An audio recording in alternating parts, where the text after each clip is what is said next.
పిచ్చి పరాకాష్ఠకి చేరడం అంటే ఇదేనేమో అనే సందేహం ఖచ్చితంగా ఇప్పుడు చదవబోయే వార్త విషయంలో నిజం అనిపిస్తుంది. రీసెంట్ గానే భార్యని చంపి ముక్కలుగా నరికి, పొడి చేసి చెరువులో కలిపేశాడు ఓ భర్త. ఈ ఘటన తెలంగాణలోని మీర్పేట్లో చోటు చేసుకోగా దేశవ్యాప్తంగా సంచలనం సృష్టించింది. అయితే ఆ తరహా ఘటనలను మనిషి మృగంలాగా మారాడు అని వర్ణించడానికి ఉదాహరణలు అయితే, భార్య అందంగా ఉందని ఓ భర్త చేసిన పని సర్వత్రా చర్చనీయాంశంగా మారింది. భార్య అందంగా ఉండాలని ఏ భర్తకి అయినా అనిపిస్తుంది. భార్య అందంగా ఉండే ఆనందపడడం సహజమే కాని, భార్య ముక్కు అందంగా ఉందని కొరుక్కుని తిన్నాడో భర్త. ఈ దారుణమైన ఘటన బెంగాల్లోని నదియా జిల్లాలో చోటు చేసుకుంది.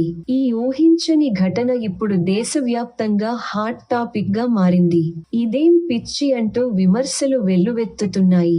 ఈ ఘటనకు సంబంధించి పూర్తి వివరాల్లోకి వెళ్తే, శాంతిపూర్ పోలీస్ స్టేషన్ పరిధిలోని బేర్పారా ప్రాంతంలో బాపన్ షేక్, మధు ఖాతూన్ దంపతులు నివాసం ఉంటున్నారు.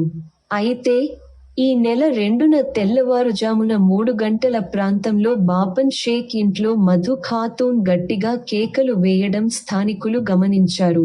దీంతో చుట్టుపక్కల వారు ఇతి వద్దకు వెళ్లి పరిశీలించగా, ఇంట్లో నుంచి గట్టిగా ఏడుస్తూ బయటకు వచ్చినంది. ఆమె ముక్కు నుంచి తీవ్ర రక్తస్రావం కావడంతో ఆమెకు ఆస్పత్రికి తరలించి చికిత్స అందించారు. ఏం జరిగిందని విచారించగా, అర్త తన ముక్కును కొరుక్కు తిన్నాడని ఆమె చెప్పడంతో వారంతా కంగుతిన్నారు. అవకాశం దొరికితే నీ ముక్కును కొరికి తినేస్తానని భర్త అనేవాడని, చివరకు అన్నంత పని చేశాడని కన్నీటి పర్యంతమయ్యింది.